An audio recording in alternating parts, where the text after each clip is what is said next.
Dans votre trésor, on va justement parler santé et on va consacrer un dossier à l'AVC.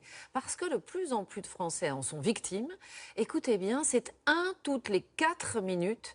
C'est ce qui est arrivé à Philippe Ménard. Il débordait d'activité, croulait sous les responsabilités politiques. L'accident vasculaire cérébral est arrivé comme un coup de tonnerre dans sa vie. Heureusement, il a eu les bons réflexes et depuis, il a totalement changé de rythme. Reportage Florence Bouquilla, Marine Zambrano. La démarche est incertaine, le pas n'est pas très sûr, mais Philippe Ménard va toujours de l'avant. À 46 ans, il est un miraculé. En 2014, il est victime d'un AVC, un accident vasculaire cérébral. Un vaisseau sanguin s'est bouché dans son cerveau qui a manqué d'oxygène. En pleine nuit, il est réveillé par des nausées et quand il se lève, il perd l'équilibre. Comme je tenais pas debout, j'ai rampé par terre et je suis allé aux toilettes vomir et je suis revenu en rampant pour m'allonger sur mon lit et j'ai appelé le 15. Cet appel au SAMU va lui sauver la vie. Une vie qu'il menait jusque-là à 100 à l'heure. À cette époque, Philippe Ménard multipliait les responsabilités politiques. Maire et conseiller régional, il s'investissait à fond dans la vie publique. Impossible de remettre en question son rythme de vie. Alors avant, c'est debout 6 heures. La première des choses, c'était d'allumer cet ordinateur pour regarder les mails qui étaient arrivés. Et je me douchais, je m'habillais, je partais à la mairie.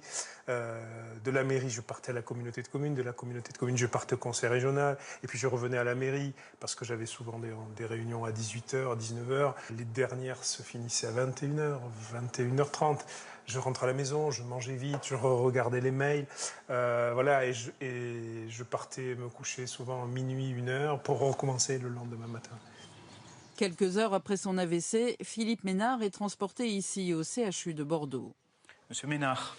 2 ans plus tard, Bonjour. il y consulte régulièrement son neurologue car les risques de récidive sont importants, 40%. Son cerveau avait été gravement touché et seule une opération délicate a pu le sauver.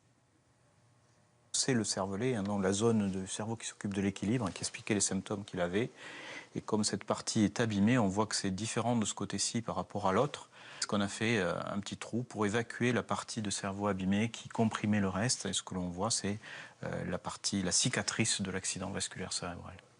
Pour ce neurologue, il est essentiel de savoir identifier les symptômes de l'AVC, car plus la prise en charge est rapide, moins le cerveau souffre. Un accident vasculaire cérébral, c'est toujours quelque chose qui s'installe brutalement, ça vient tout d'un coup.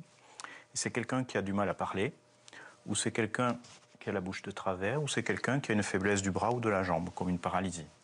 Un seul des symptômes suffit, et à ce moment-là, le seul bon réflexe, c'est d'appeler le 15. Après 10 jours de coma, 2 mois d'hôpital et 8 mois de rééducation, Philippe Ménard a rendu son écharpe de maire. C'est son premier adjoint qui a pris le relais. Monsieur le maire. Voilà, nous sommes dans le bureau du maire de Barsac, dans lequel j'ai passé de nombreuses années et de nombreuses heures. Pas de regret, il a tourné la page. Il mène une vie saine, sans aucun stress. Quand on a connu Philippe avant et que l'on connaît Philippe maintenant, on se dit c'est devenu un sage. Aujourd'hui, Philippe Ménard vit d'une pension d'invalidité. Son neurologue lui a recommandé une activité physique régulière. Alors il marche, et ses périples sont ponctués de conférences. Il y raconte son expérience pour faire connaître l'AVC, une nouvelle façon de s'investir pour les citoyens. L'accident vasculaire cérébral peut donc bouleverser une vie en seulement quelques secondes, mais il faut aussi penser à l'après. Jean-Daniel Flézaquier, bonjour. Bonjour Élise. Il ne faut surtout pas s'enfermer dans la maladie. Non, parce qu'il ne faut pas rajouter au handicap physique un handicap social. Or, malheureusement, à peu près 25 à 50% des personnes qui font un AVC se retrouvent ensuite avec un trouble important de la parole, ce que l'on appelle une aphasie, et c'est-à-dire qu'ils peuvent être totalement incapables de parler ou garder quelques possibilités.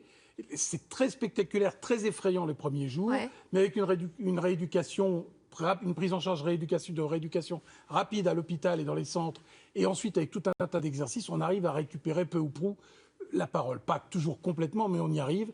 Ce qu'il faut surtout, c'est bien expliquer aux patients que ça va revenir, ne pas les laisser s'énerver parce que ça les fait déprimer, ça les fait s'isoler encore plus. Expliquer aux aidants qui sont là pour aider et les former aussi. Parce que c'est vrai que c'est très surprenant quand vous, par exemple, vous dites à un aphasique, qu'est-ce que je tiens là? Il vous dit une fourchette.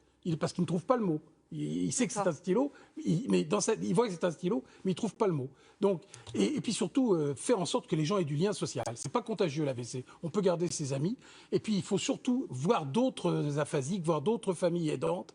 Il y a en France une fédération nationale avec plein d'antennes départementales qui permettent justement de se renseigner. Il y a une thérapie surprenante qui fait ses preuves, c'est la musique. Alors ça, c'est depuis environ une dizaine d'années. Des travaux ont montré que quand on fait écouter à une personne qui a fait une aphasie de la musique, et de préférence avec des paroles, ça peut être de l'opéra, ça peut être de la chanson populaire, mais de la musique qu'il connaît bien, eh bien, le cerveau fait des sortes d'itinéraires bis. Il envoie de nouvelles cellules pour passer autour des lésions qui existent, et ça permet d'améliorer la parole, ça permet d'améliorer la mémoire verbale, et surtout les gens sont beaucoup moins déprimés. C'est très simple, ça coûte pas cher, juste pas mettre trop fort à cause des oreilles. Merci à vous Jean-Daniel. Plus d'informations sur votre blog drjd.com.